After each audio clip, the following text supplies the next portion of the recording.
పెరియల్ ministries వారు సమర్పించు అల్లాడుచున్న దేవుని ఆత్మ. దేవుని నామానికి స్తుతి కలుగును గాక. ప్రియమైన సోదరి సోదరులారా, మీ అందరికీ ప్రభు అయినటువంటి యేసుక్రీస్తు ప్రశస్తమైన నామంలో నేను మీకు శుభాలు తెలియజేస్తా ఉన్నా. దేవుని మహాకృపను బట్టి మరొకసారి దేవుని స్తుతించడానికి దేవుడు కృప చూపాడు. ఈ సమయంలో దేవుని యొక్క వాక్యాన్ని మనం ధ్యానిద్దాం. చాలా మంది దేవుని వాక్యాన్ని వింటున్నారు, చాలా మంది నాకు ఫోన్లు చేస్తూ ఉన్నారు, చాలా మంది నాకు మెసేజ్లు చేస్తూ ఉన్నారు. చాలామంది ఈ వాక్యాన్ని వింటూ చాలా రీతులుగా ఆశీర్వదించబడుతున్నారు. చాలా సంతోషం దేవుడి వలన జరుగుతుంది. దేవుడు మీతో మాట్లాడి మిమ్మల్ని ఈ రీతిగా దేవుని యొక్క రాకడ కొరకు దేవుడు సిద్ధపరుస్తున్నందుకు దేవునికి నిత్యము దేవునికి మహిమ కలుగును గాక.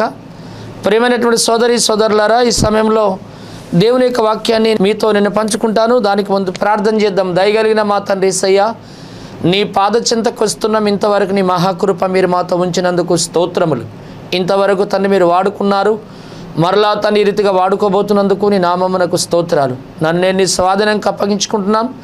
నువ్వే దిగచ్చి మాట్లాడండి, ప్రతి ఒక్కరిని దర్శించండి, కేవలం మహిమ తెచ్చుకోండి. యేసు నామంలో ప్రార్థిస్తున్నాము తండ్రి, ఆమేన్.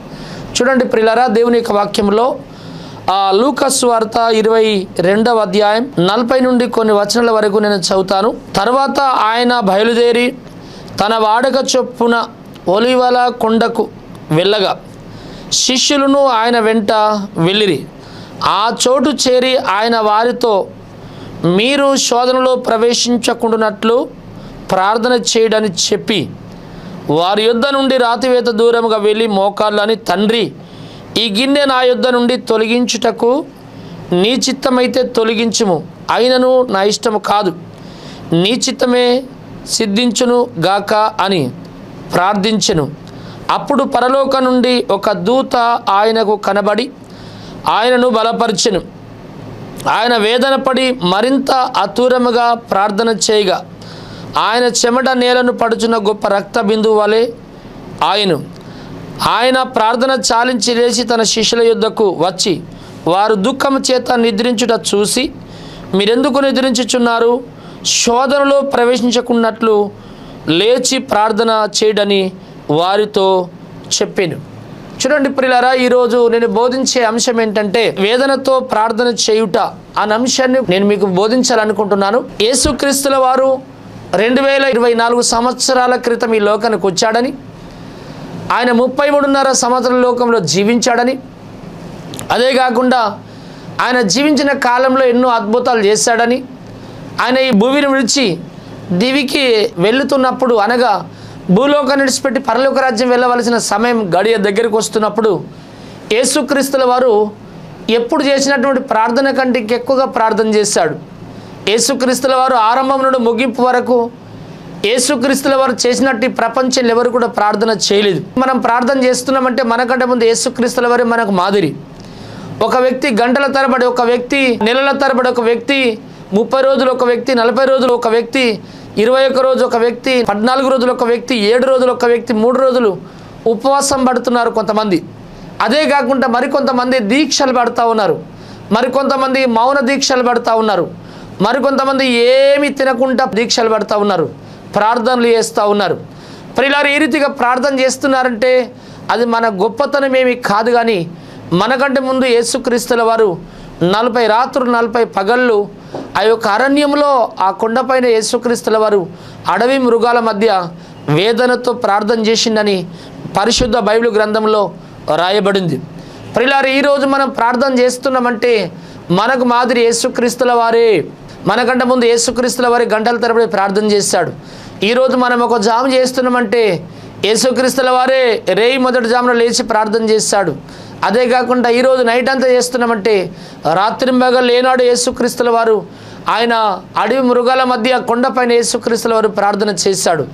ఈ విషయాన్ని చూస్తుంటే యేసుక్రీస్తుల వారు పరలోక రాజ్యానికి వెళ్ళవలసిన సమయం గడియ దగ్గరకు వచ్చినప్పుడు మరి ఇంకా ఎక్కువగా ప్రార్థనలో అత్యూరపడ్డాడు.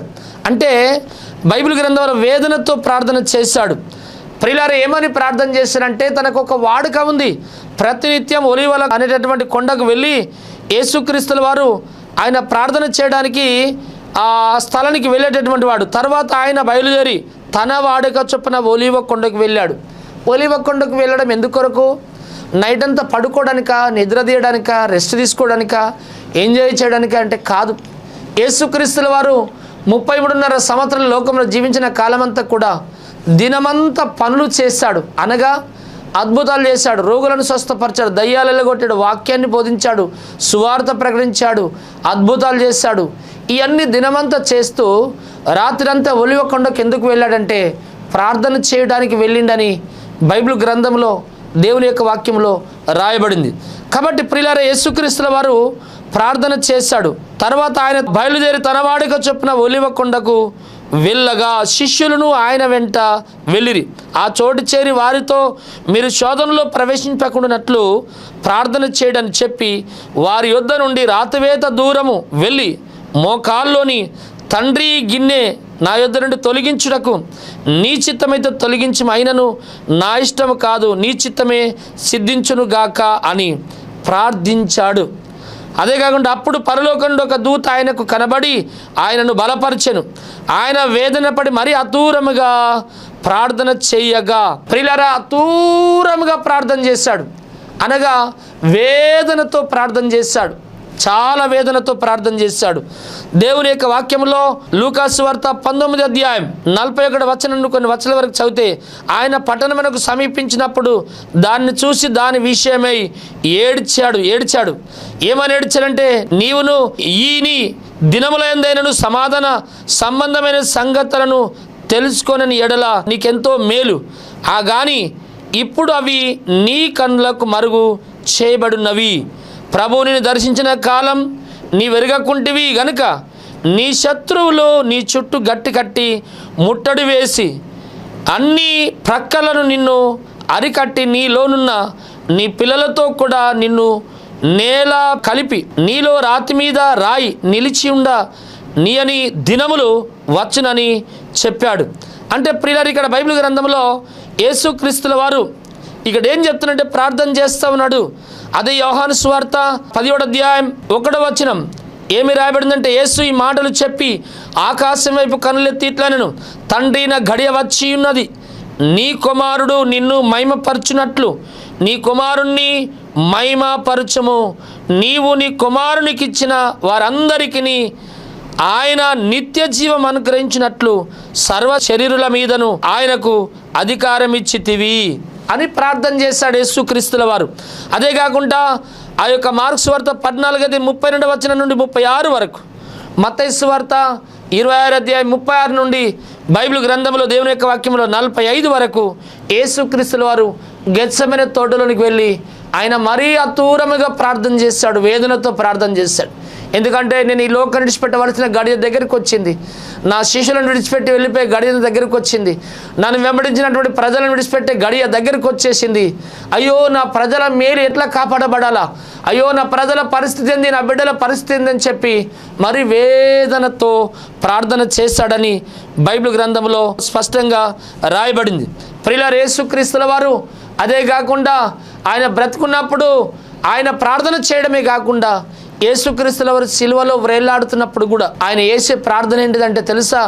సిలువలో కూడా 7 మాటలు పలికి ప్రార్థన చేశాడు. ఏమని ప్రార్థన చేశారంటే, తండ్రి, వీరేమి చేయుచున్నారో వీరు ఎరగరు గనుక వీరిని క్షమించు అని ప్రార్థన చేశాడు. అంటే వీళ్ళు తెలియక చేస్తున్న పాపం తెలిసి చేసే పాపం కాదు ఇది. వీరు తెలియక నా ప్రజలను హింసిస్తున్నారు, వీరు తెలియక నన్ను హింసిస్తున్నారు అని ప్రార్థన చేశాడు. ఈనాడు కూడా మన దేశంలో క్రైస్తవులను హింసిస్తున్నారు, విమర్శిస్తున్నారు, మందిరాలను కూలబెడుతున్నారు, కాలబెడుతున్నారు, సేవకులను కొడుతున్నారు, క్రైస్తవులను హింసిస్తున్నారు. ప్రియులారా, భయంకరమైనటువంటి మతోన్మాదులు చాలా రీతులుగా చాలా అనవసరంగా మనుషులను జడ్జ్ చేసుకొని కొడుతూ ఉన్నారు. అది న్యాయం అంటే కాదు. ప్రియులారా, క్రైస్తవులు దేశానికి అన్యాయం చేసిన చరిత్ర ఎక్కడ ఉందంటే లేదు. చాలామంది అనుకుంటారు, ఆ రీతిగా అనాలోచనగా ప్రవర్తించి చాలా కీడులు చేస్తూ ఉంటారు. అన్నీ చేసినా కూడా మీరు ఎవరైనా మందిరం చర్చిని కాలబెట్టినంటే, క్రైస్తవులు వెళ్ళి ఇంకొక మందిరాన్ని కాలబెట్టిన ఆనవాలు చరిత్ర ఎక్కడ ఉన్నదంటే ఎక్కడ లేదు. ఇప్పటికి భారతదేశంలో క్రైస్తవులు వెళ్ళి మిమ్మల్ని ఎవరిని ఎక్కడైనా కొట్టిన చరిత్ర ఆనవాలు ఉందంటే చరిత్రలో ఎక్కడా కూడా లేదు. ప్రియులారా, ఈ విషయాన్ని మీరు అర్థం చేసుకోవాలి.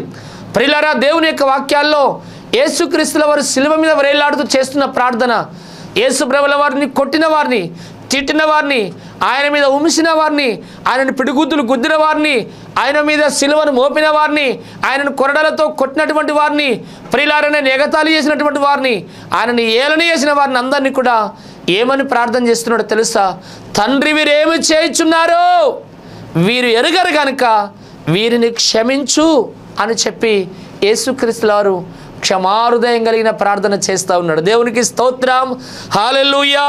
అదే కాకుండా రెండవది ఏంటంటే, ఇదిగో నేడు నీవు నాతో కూడా పరదైసులో ఉండు అని లూకాసు వార్త 23వ అధ్యాయం 43వ వచనంలో చెప్పాడు, ప్రార్థన చేశాడు. నేడు నీవు నాతో కూడా పరదేశులు ఉండు అని ఒక దొంగతో చెప్తా ఉన్నాడు. శిలువ మీద కూడా యేసుక్రీస్తుల వారు పలికిన మాట ప్రార్థన ద్వారా. మూడవది ఏంటంటే, యోహాను సువార్త 19వ అధ్యాయం 26 నుండి 27 వరకు ఏమని ప్రార్థన చేసినంటే, ఇదిగో నీ కుమారుడు, ఇదిగో నీ తల్లి అని చెప్పి ప్రార్థన పూర్వకంగా ఈ మాటలు పలికాడు. అదే కాకుండా నాలుగోది ఆ యొక్క మత్తయి సువార్త 27వ అధ్యాయం 46వ వచనంలో ఏమని ప్రార్థన చేశానంటే, నా దేవా నా దేవా నా చేయి విడనాడితివి అని ప్రార్థన చేశాడు.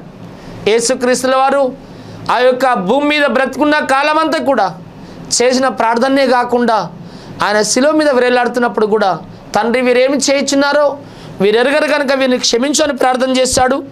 అదే కాకుండా నేడు నీవు నాతో కూడా పరదేశంలో ఉంటావని ప్రార్థన చేశాడు. అదే కాకుండా ఇదిగో నీ కుమారుడు, ఇదిగో నీ తల్లి అని చెప్పి అప్పగింతలతో కూడినటువంటి బాధ్యతతో కూడినటువంటి ప్రార్థన చేశాడు. అదే కాకుండా నా దేవా నా దేవా నా చెయ్యి ఎందుకు విడనాడితివి అని చెప్పి యేసుక్రీస్తుల వారు తన కష్టాల నుండి శ్రమల నుండి తండ్రి అయిన దేవుణ్ణి ఆయన వేడుకొని ప్రార్థన చేస్తూ ఉన్నాడు. అదే కాకుండా ఐదవది నేను దప్పుకొనిచున్నాను అని చెప్పి ప్రార్థన చేశాడు.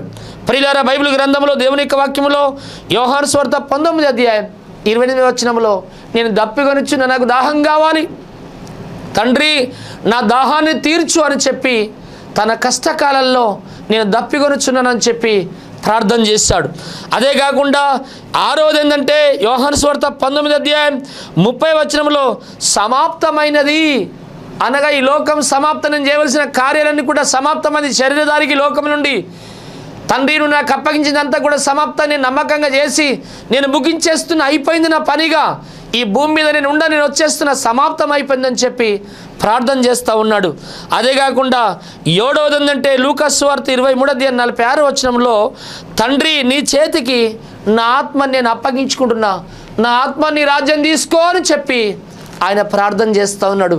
ఆయన చేసే ప్రార్థన ఎంత అతూరంగా ఉందో తెలుసా? ఆయన చేసిన ప్రార్థన ఎంత కఠినమైందో తెలుసా? ఆయన చేసే ప్రార్థన ఎంత భారమైందో తెలుసా? ఆయన చేసే ప్రార్థన ఎంతో త్యాగపూరితమైనటువంటి ప్రార్థన తెలుసా? ఆయన చేసినటువంటి ప్రార్థన ఎంత వేదనతో కూడిందో తెలుసా? యేసుక్రీస్తుల వారు ఈ లోకంలో ఉన్నంత కాలం వేదనతో కూడిన ప్రార్థన యేసుక్రీస్తుల వారు చేశారు. దేవునికి స్తోత్రం. మనం ఎటువంటి ప్రార్థన చేస్తున్నాం? మన ప్రార్థనలో వేదన ఉందా? మన ప్రార్థనలో భారం ఉందా? మన ప్రార్థనల ద్వారా ఇతరులు రక్షణలోనికి వస్తున్నారా? మనం చేసే ప్రార్థన మన కుటుంబం రక్షణలోనికి వస్తుందా? మనం చేసే ప్రార్థన ద్వారా మన కుటుంబం కదిలించబడుతుందా? మనం చేసే ప్రార్థన మన సంఘాలు కట్టబడుతున్నాయా? మనం చేసే ప్రార్థన ఆత్మలు రక్షించబడుతున్నాయా? మనం చేసే ప్రార్థన ద్వారా పాపులు ప్రభుని నమ్ముకుంటున్నారా? మనం చేసే ప్రార్థన శత్రువులందరూ కూడా మిత్రులుగా మార్చబడుతున్నారా? మనం చేసే ప్రార్థన ఇతరులకు ఆశీర్వాదకరంగా ఉందా? ప్రియులారా, మన ప్రార్థనలు లసలేదు పొస్సలేదు. చాలామంది లస పొస్సలేనటువంటి ప్రార్థనలు చేస్తూ ఉంటారు. కానీ యేసుక్రీస్తుల వారు వేదనతో కూడినటువంటి ప్రార్థన, తండ్రి నా ఆత్మని చేతికి అప్పగించుకుంటున్నా, తండ్రి నేను దప్పికొనుచున్నా, దేవా నా చెయ్యి ఎలా విడనాడుతీవి, నేడు నీవు నాతో కూడా పరదేశంలో ఉంటావు, తండ్రి వీరు ఏమి చేయుచున్నారో వీరు ఎరుగరు అని చెప్పి యేసుక్రీస్తుల వారు అరకాళ్ళకు అరచేతులకు మేకులు బిగించబడి ఆకాశానికి భూమికి మధ్య ఎర్రని ఎండలో మండుచున్న రాళ్ళ మధ్య ఆ మేకుల పైన యేసుక్రీస్తుల వారు వేలాడుతూ కూడా తన ప్రార్థనను ఎప్పుడు కూడా ఆపలేడు. ప్రతినిత్యం ఆ ప్రార్థన చేస్తున్నాడు. కొంతమంది ప్రార్థన చేస్తూ ఉంటారు, కొంతవరకు చేసి ముగిస్తారు. మొన్న చేశాను కదా, ఈరోజు చేయకపోతే ఏమవుతుంది? నిన్న చేశాను కదా, ఈరోజు చేయకపోతే ఏమవుతుంది? ఈరోజు చేస్తున్నా కదా, రేపు చేయకుంటే ఏమవుతుంది? ఎందుకంటే చేయనటువంటి వాళ్ళు ఎందరో కాపాడబడతలేరా? నేను కూడా కాపాడబడతానని చెప్పి చాలామంది అనుకుంటారు. కానీ యేసుక్రీస్తుల వారు చేసే ప్రార్థన వేదనతో కూడిన ప్రార్థన, భారంతో కూడిన ప్రార్థన, అంతేకాకుండా బాధభరితమైనటువంటి ప్రార్థన, బాధతో చేస్తున్న ప్రార్థన. ఇవన్నీ కూడా యేసుక్రీస్తు లోకం ఉన్నప్పుడు ప్రార్థనకు ప్రిఫరెన్స్ ఇచ్చాడు. యేసుక్రీస్తుల వారు ప్రార్థనకి సమయాన్ని కేటాయించాడని దేవుని యొక్క వాక్యము స్పష్టంగా రాయబడింది. యేసుక్రీస్తుల వారు అలా ప్రార్థన చేస్తుంటే శిష్యులందరూ చూశారు. మీరు యేసుప్రభు గడిపినట్లు ప్రార్థనలో మేమును గడపలేకపోతున్నాం. ఎందుకంటే యేసుక్రీస్తుల వారి దగ్గర మనం ప్రార్థన నేర్చుకోలేకపోయాం. అయితే మనం కూడా ప్రార్థనలో మనం అలవాటు పడదాం, మన వాళ్ళ ప్రార్థన చేద్దాం, ప్రార్థనాత్మతో నింపుమని చెప్పి ప్రభుని అడుగుదామని చెప్పి వాళ్ళు ఆలోచించారు. ఎందుకంటే యోహాను దగ్గరికి వెళ్ళి చూశారు. యోహాను తన శిష్యులకు ప్రార్థన నేర్పిస్తున్నాడు. యోహాను తన శిష్యులను ప్రార్థనలో ఆ యొక్క పొదుగునట్లు చేస్తూ ఉన్నాడు. యోహాను శిష్యులు ప్రార్థనలో ఆరితేరుతూ ఉన్నారు. యోహాను శిష్యులందరూ కూడా ప్రార్థనలో మూలుగుతూ ఉన్నారు, ప్రార్థనలో లీనమై ప్రార్థన చేస్తూ ఉన్నారు. అటువంటి ప్రార్థన తన శిష్యులకు నేర్పినట్లు యేసయ్య మాకు నేర్పు అని చెప్పి అడిగినప్పుడు యేసుక్రీస్తుల వారు శిష్యులకు కూడా చెప్తా ఉన్నాడు, నేర్పుతా ఉన్నాడు. ఏంటిదంటే ఆ ప్రార్థన మత్తయి సువార్త 6 అధ్యాయం 9 నుండి 14 వరకు మనం చదివితే యేసుక్రీస్తుల వారు తన శిష్యులకు ఇలాంటి ప్రార్థన నేర్పాడు. ఒకటోది ఏంటంటే పరలోకమందున్న మా తండ్రి అని ప్రార్థన చేయండి అని చెప్పాడు. తండ్రులు అనేవారు మనుషులకు ఉండరు, కానీ తండ్రి మాత్రమే ఉంటాడు. తండ్రి అనే మాటకు అర్థం ఏంటంటే పుట్టించిన దేవుడు అని అర్థం. పరిలారా చాలామందికి దేవుళ్ళు అంటారు. దేవుళ్ళు ఉండరంటే దేవుడు ఒక్కడే ఉన్నాడు, దేవుడు లేడు. ప్రతి మానవుడికి తండ్రి ఒక్కడే ఉంటాడు, తండ్రులు అనేవారు ఉండరు. పరిలారా దేవుళ్ళు అనేవారు లేరు. దేశంలో ప్రపంచంలో దేవుళ్ళు అనేవారు లేరు. దేవుడు అనేవాడు ఉన్నాడు. ఆ దేవుడు ఎవరో తెలుసా? దేవుడికి ఉండవలసిన లక్షణాలు కలిగిన వాడే దేవుడు. ప్రియులారా యేసుక్రీస్తుల వారు ఆయనలో ఆ లక్షణాలు ఉన్నాయి. ఆయన లోకంలో జీవించిన కాలం ఎన్నో త్యాగాలు చేశాడు, పవిత్రుడుగా జీవించాడు. అదే కాకుండా శ్రమలు పొందాడు, ప్రాణం పెట్టాడు, చనిపోయాడు, తిరిగి లేచాడు. దేవుడికి ఉండవలసిన లక్షణాలు యేసుక్రీస్తులో ఉన్నాయి. కాబట్టి ఆయన దేవుడని ఏ మానవుడు చెప్పక తప్పదు. యేసుక్రీస్తుల వారు నిజమైన దేవుడు అని చెప్పి బైబిల్ సెలవిస్తూ ఉంది. ప్రియులారా ఆ యొక్క పరలోకమందున మా తండ్రి అని ప్రార్థన చేయమన్నాడు. ప్రియులారా ఎందుకంటే ఆయన నిన్ను పుట్టించిన తండ్రి. దేవుని యొక్క వాక్యం సెలవిస్తూ ఉంది. కొరింథీయులకు రాసిన 2వ పత్రిక 6 అధ్యాయం 18వ వచనంలో ఆయన తండ్రి అని మాట రాయబడింది.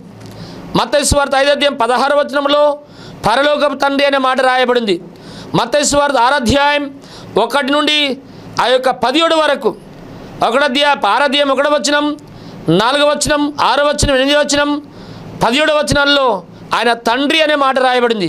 అదే మత్తయి సువార్త 6 అధ్యాయం 18వ వచనంలో, మత్తయి సువార్త 5 అధ్యాయం 48వ వచనంలో తండ్రి అనే మాట రాయబడింది. అదే కాకుండా యెషయా గ్రంథం 63 అధ్యాయం 16వ వచనంలో, యెషయా గ్రంథం 64 అధ్యాయం 8వ వచనంలో ఏమి రాయబడింది తెలుసా?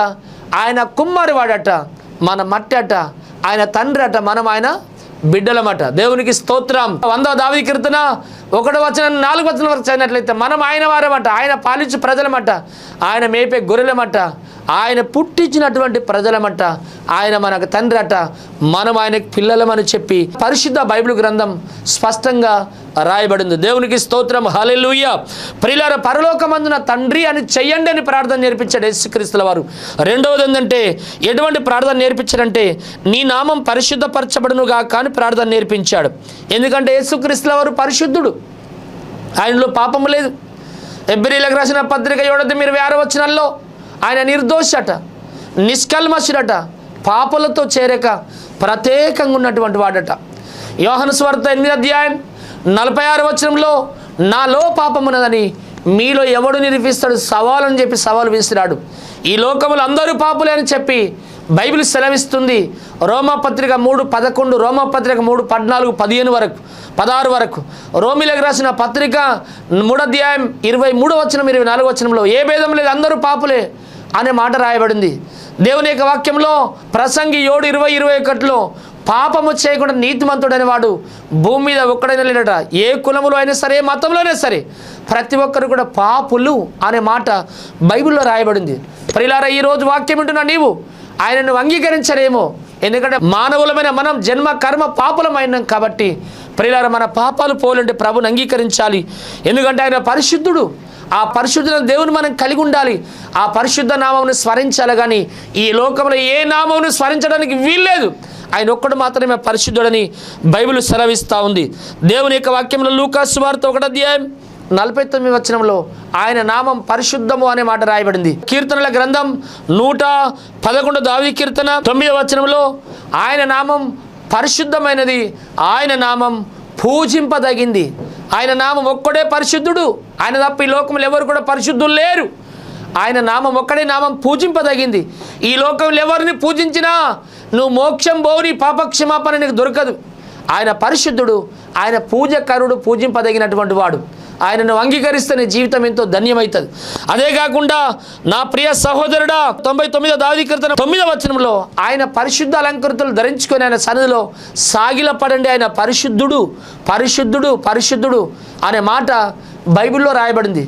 యెషయా గ్రంథం 6:1 నుండి కొన్ని వచనాల వరకు చదివినట్లయితే కెరూబుల మధ్య ఆయన జీవిస్తున్నాడట. కెరూబులు సెరుబులట, 24 పెద్దలు, 4 జీవులట, కోటాను కోట్ల దేవదూతలట. ఆయన పరిశుద్ధుడు, ఆయన పరిశుద్ధుడని ప్రధాన దూతల చేత, గాన ప్రతిగణల చేత ఆయన ఆరాధించబడుతున్న వాడట. పరిశుద్ధుడనే మాట రాయబడింది. అదే కాకుండా దానియేలు గ్రంథం 3:28 ఆయన ఒక్కడే పరిశుద్ధుడు, ఆయన ఒక్కడే పూజింపదగిన వాడని చెప్పి నెబుకద్నెజర్ రాజు ఒప్పుకున్నట్టు బైబిల్ గ్రంథం సెలవిస్తూ ఉంది. యేసుక్రీస్తుల వారు తన శిష్యులకు 3వ ప్రార్థన నీ రాజ్యం వచ్చునుగా కానీ ప్రార్థన చేయమని చెప్పాడు. ప్రియులారా, మత్తయి సువార్త 6:10 ఆయన రాజ్యం ఏంటిది? బైబిల్ గ్రంథంలో రోమపత్రిక అదే 14:10 ఏమి రాయబడిందంటే దేవుని రాజ్యం భోజనమును పానమును కాదు కానీ నీతియు సమాధానమును పరిశుద్ధాత్మ యందలి ఆనందమునై ఉన్నది అనే మాట బైబిల్లో స్పష్టంగా రాయబడింది. దేవునికి స్తోత్రం, హల్లెలూయా. ప్రియులారైన రాజ్యం రావాల భూమి మీద. ఆయన రాజ్యం రాకపోతేనే మనుషులు కత్తుల చేత పొడబడుతున్నారు. ప్రియులారా, కక్షల చేత కొట్లాడుతున్నారు. ప్రియులారైన రాజ్యం లేనప్పుడు మనుషులు పాపపు జీవితం జీవిస్తూ ఉన్నారు. ఆయన రాజ్యం ఉంటే ఆయన రాజ్యం ఇటువంటి రాజ్యం కాదండోయ్. ఆయన రాజ్యం ఎటువంటిదో తెలుసా? పెద్ద పులి ఎద్దు కలిసి గడ్డి వేస్తుందట. ఆయన రాజ్యం ఎటువంటిదో తెలుసా? పాముల పుట్ట దగ్గర మీడనాగుతో ఒక పసిపిల్లగాడు ఆటలు ఆడుకుంటాడట. ఎలుగుబంటి ఎదురొచ్చిన మనిషిని ఏం హాని కలిగించదట. ప్రియులారా, ఆయన రాజ్యంలో మనిషికి మరణం అనేది ఉండదట. ఎల్లకాలం తరతరాలు యుగాలు నిత్యమైనతో సంతోషంతో మానవుడు జీవిస్తూ ఉంటాడట. ఈనాడు ఆయన రాజ్యం లేదు కాబట్టి దేశం మీదకి దేశం, రాష్ట్రం మీదకి రాష్ట్రం, జనం మీదకి జనం, ప్రజల మీదకి ప్రజలు కొట్లాడుతున్నారు, ప్రాణాలు తీసుకుంటున్నారు. తుపాకుల చేత, తూటాల చేత మనుషులు చస్తూ ఉన్నారు, కొట్టుకుని చస్తూ ఉన్నారు. కారణం ఏంటంటే ఆయన రాజ్యం లేదు. ఆ రాజ్యం మనకు రావాలని చెప్పి ప్రార్థన చేయమని శిష్యులకు యేసు ప్రభుల వారు తెలిపారు. అదే కాకుండా ఆ యొక్క బైబిల్ గ్రంథంలో 4వది ఎటువంటి ప్రార్థన? యేసుక్రీస్తుల వారు ఆయన ప్రార్థన పరుడు కాబట్టి తన శిష్యులకు ఎటువంటి ప్రార్థన నేర్పడంటే 4వది నీ చిత్తం పరలోకమందు నెరవేరినట్లు భూమి ఎందంతటా నెరవేరునుగా కానీ ప్రార్థన చేయమన్నాడు.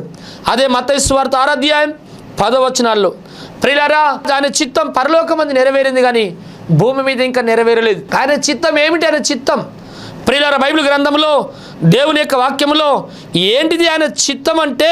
ప్రియులారా, ఆయన చిత్తం ఏంటంటే ప్రతి ఒక్కరూ మారు మనసు పొంది రక్షణ, మారు మనసు బాప్తిస్మం పొందుటయే ఆయన చిత్తం. ఏంటిది ఆయన చిత్తం అంటే? ప్రభు అయిన యేసుక్రీస్తుల వారు ఒక్కరే దేవుడు ఒక్కడే, దేవుడికి నరులకు మధ్యవర్తి ఒక్కడే, ఆయనే ప్రభు అయిన యేసుక్రీస్తు దేవుడు అని చెప్పి తెలుసుకొనుటే అది దేవుని యొక్క చిత్తం. ప్రియులారా, అదే కాకుండా ఏంటిది ఆయన చిత్తం అంటే దేవుని యొక్క వాక్యంలో తెస్సలోనికి రాసినటువంటి ఆ యొక్క మొదటి పత్రిక 5:16 నుండి 17 వరకు చదివితే ఏంటిది ఆ చిత్తం అంటే మీరు ప్రార్థన చేయండి అని చెప్పి బైబిల్ సెలవిస్తూ ఉంది. అదే కాకుండా తెస్సలోనికి రాసిన పత్రిక 4:3 ఏం రాయబడిందంటే పరిశుద్ధత కలిగి ఉండటే దేవుని యొక్క చిత్తం అనే మాట ఇక్కడ రాయబడింది. మన పరిశుద్ధత మనం కాపాడుకునుట దేవుని యొక్క చిత్తం. పేతురు రాసిన మొదటి పత్రిక 3:17 కీడు చేసి మేలు అనుభవించుట కంటే మేలు చేసి కీడు అనుభవించుటయే దేవుని యొక్క చిత్తం. నువ్వు మేలుకరంగా జీవిస్తున్నావు, అందరికీ ఆశీర్వాదకరంగా ఉంటున్నావు, దేవుని చిత్తం నెరవేరుస్తున్నావు, ఆయనను శ్రమలు వస్తున్నాయి, దేవుడు నాకేం చేసిండు నువ్వు అనగాని అలాగూ జీవించుట, అలాగూ శ్రమ అనుభవించుట, ఇది దేవుని యొక్క చిత్తం అనే మాట బైబిల్లో రాయబడింది. ప్రతివాడు తన ఘటమును కాపాడుకునుట దేవుని యొక్క చిత్తం, జారత్వం నుండి పారిపోవుటయే దేవుని యొక్క చిత్తం అని చెప్పి బైబిల్ సెలవిస్తుంది. నా ప్రియ సహోదరి సహోదరుడా, మన పరిశుద్ధతను కాపాడుకోవాలి, పవిత్రంగా జీవించాలి. ప్రియులార, దేవుని యొక్క చిత్తాన్ని పరలోకంలో నెరవేరింది, ఈ భూమి మీద మనం నెరవేర్చాలని చెప్పి ఈ ప్రార్థన చేయమని దేవుడు యేసుక్రీస్తుల వారు తన శిష్యులకు నేర్పించాడు. అలా చిత్తం, దేవుని యొక్క చిత్తం నెరవేర్చబడాలని మనం కూడా ప్రార్థన చేయాలి, ప్రయత్నం చేయాలి. దేవునికి స్తోత్రం. అదే కాకుండా 5వది, ఆ యొక్క మా అనుదిన ఆహారము నేడు మాకు దయచేయమని ప్రార్థన చేయమని చెప్పాడు యేసుక్రీస్తుల వారు. మత్తయి సువార్త 6వ అధ్యాయం 11వ వచనంలో అనుదిన ఆహారం నేడు మాకు దయచేయి. ఏంది అనుదిన ఆహారం? ప్రియులారా, మనం భుజించేటటువంటి శరీర సంబంధమైన ఆహారమా, భోజనమా? అది చపాతీలా, చికెన్ బిర్యానా, మటన్ బిర్యానా? చెప్పండి, ఏంటిది ఆహారం? ప్రియులారా, ఈ లోక సంబంధమైన ఆహారాన్ని తింటే తప్పకుండా మనిషి ఆకలి కొంటాడు. తప్పకుండా ఈ లోక సంబంధమైన పానీయమును తాగితే దాహం కొంటాడు తప్పకుండా. కానీ నేనిచ్చే నీళ్ళు ఎప్పుడు తప్పుకొని పోవడం చెప్పాడు దేవుడు. నేనిచ్చే ఆహారం తినేవాడు ఎప్పుడు బ్రతికుంటాడు, జీవించే ఉంటాడని చెప్పాడు. యేసుక్రీస్తు లోకంలో ఉన్నప్పుడు ఒక మాట చెప్పాడు, జీవాహారం నేనే, జీవం నేనే అన్నాడు. నన్ను భుజించబడు ఎల్లకాలం బ్రతుకుతాడని చెప్పాడు. అదే కాకుండా బైబిల్ గ్రంథంలో మత్తయి సువార్త 4వ వచనంలో యేసుక్రీస్తుల వారు 40 రాత్రులు 40 పగళ్ళు అడవి మృగాల మధ్య కొండపైన ఉపవాస దీక్ష పట్టాడు. దీక్ష ముగించిన తర్వాత, ఉపవాసం ముగించిన తర్వాత సాతానుడు వచ్చి యేసుప్రభుని అంటున్నారు, నువ్వు దేవుని కుమారుడవైతే రాళ్ళను రొట్టెలుగా మార్చుకొని తిను అంటే యేసయ్య అంటున్నాడు, మనుషుడు రొట్టె వలన జీవించడు కానీ దేవుని నోట నుండి వచ్చి ప్రతి మాట వలన జీవిస్తాడు. ప్రియులారా, దేవుని నోట నుండి వచ్చే మాట అది మార్పులేని మాట, అది మధురమైన మాట, అది అద్భుతాలు చేసే మాట, అది ఆశ్చర్యమైన కార్యాలు జరిగించే మాట, నీ రోగాలను స్వస్థపరిచే మాట, దయ్యాలను ఎల్లగొట్టే మాట, అదే కాకుండా సచ్చినోళ్ళను బ్రతికించే మాట, నీ భవిష్యత్తును స్థిరపరిచే మాట. దేవునికి స్తోత్రం. ద్వితీయోపదేశ కాండం అదే కాకుండా 8వ అధ్యాయం 3వ వచనంలో ప్రియులారా, నరులు ఆహారం చేత బ్రతకలేరు కానీ యెహోవా మాట చేతనే బ్రతుకుతారు. అదే అనుదిన ఆహారం మాకు కావాలి. ప్రియులారా, ఈ లోక సంబంధమైనటువంటి ఈ ఆహారాన్ని మనం భుజించినప్పుడు ఒక 2 గంటలు 3 గంటలు మాత్రమే మన కడుపులో ఉంటుంది. అది జీర్ణకోశంలోకి వెళ్ళిపోయి జీర్ణమైపోయి అది బహిర్భూమిలోనికి వెళ్ళిపోతున్నది. ఈ ఆహారం అరుగుతుంది కానీ దేవుడిచ్చే ఆహారం ఎల్లా కాలం ఉంటుంది. అది అనుదిన ఆహారం నిత్యం మాకు దయచేయని మనం వేడుకోవాలి. ఇశ్రాయేలు ప్రజలు ఈ మన్నాను 40 సంవత్సరాలు వాళ్ళు వెళుతున్నప్పుడు, ప్రయాణం చేస్తున్నప్పుడు వాళ్ళు మన్నాను భుజించిందట. ఆ మన్నా ఏదో ఎవరు తిన్నారు తెలుసా? పరలోకంలో దేవదూతలు భుజించే ఆహారం మనుషులు భుజించిందని బైబిల్ సెలవిస్తూ ఉంది. మన్నాను భుజించిందని రాయబడింది. ప్రియా సహోదరి సహోదరుడా, అనుదిన ఆహారం మాకు దయచేయని యేసుప్రభుల వారు తన శిష్యులకు నేర్పారు. మనం కూడా ప్రతినిత్యము దైవ సంబంధమైన ఆహారం కొరకు మనం ప్రార్థన చేయాలి. చివరిగా 6వది, మా యెడల అపరాధం చేసిన వారిని మేము క్షమించిన ప్రకారం మమ్మల్ని క్షమించు అని ప్రార్థన చేయమన్నాడు. ఎందుకంటే ప్రియులారా, దేవుని యొక్క వాక్యంలో మత్తయి సువార్త 18వ అధ్యాయం 35వ వచనంలో నేను మిమ్మల్ని క్షమించినట్టు మీరు ఒకరిని ఒకరు క్షమించండి అన్నాడు. మత్తయి సువార్త 5వ అధ్యాయం 23-24 వచనంలో పరలోకమందున మీ తండ్రికి మీరు కుమారులగునట్లు మీ శత్రువులను క్షమించండి అన్నాడు. అదే కాకుండా మత్తయి సువార్త 5వ అధ్యాయం 44వ వచనంలో నీ యొక్క బలిపీఠం దగ్గరికి వెళ్ళి ప్రార్థన చేస్తున్నప్పుడు, నీ బలులన్నీ అర్పిస్తున్నప్పుడు ఎవడైనా నీకు శత్రువుగా ఉండడని చెప్పి, నీకు విరోధ భావంతో ఉండడని చెప్పి నీకు ఆలోచన వస్తే బలులకి నడిపించి వాళ్ళు వెళ్ళి సమాధాన పడని చెప్పి దేవుడు చెప్పాడు. ప్రియా సహోదరుడా, మన జీవితంలో మనం క్షమించే హృదయం కలిగి జీవించమని దేవుడు చెప్పాడు. ప్రియులారా, యేసుక్రీస్తుల వారు కలిగి ఉన్నటువంటి అనుభవంతో కూడిన ప్రార్థన జీవితం నువ్వు కలిగి ఉంటే నీ జీవితంలో జయం పొందుతూ ఉంటావు. యేసుక్రీస్తుల వారు చేసిన ప్రార్థన ఈరోజు నువ్వు కలిగి ఉండి నువ్వు చేస్తే నీ జీవితంలో నువ్వు ఎటువంటి వ్యక్తివైనా అన్నిట్లో జయం పొంది దేవుని యొక్క రాజ్యం చేరుతూ ఉంటావు. దేవుడి మాటలు దీవించి ఆశీర్వదించును గాక. దయగల మా తండ్రి గొప్ప దేవ, ఇంతవరకు నీ వాక్యం నీ ప్రజలను మేము వినడానికి కృప చూపినందుకు స్తోత్రాలు. వేదనతో ఈ లోకంలో ఉన్నప్పుడు మరి అతురంగా వేదనతో ప్రార్థన చేస్తావు. అటువంటి ప్రార్థన జీవితం ఎవరైతే కలిగి ఉండలేరు వారందరూ యేసు నామములో ప్రార్థనాత్మ చేత నింపబడి దుష్టుని జయించుదురుగాక. గంటల తరబడి ప్రార్థన విజ్ఞాపనలు చేసే ప్రార్థనాత్మ చేత యేసు నామములో ప్రతి ఒక్కరు నింపబడుదురుగాక. చేసినావు, నీకు వందనాలు. యేసు నామములో ప్రార్థిస్తున్నాం తండ్రి, ఆమేన్. మా చిరునామా పెనుయేలు ప్రార్థనా మందిరం, కరీంనగర్ రోడ్, మోర్తాడ్, నిజామాబాద్ జిల్లా, తెలంగాణ. మీరు సంప్రదించవలసిన మా ఫోన్ నంబర్లు 9849272545, 9908771146.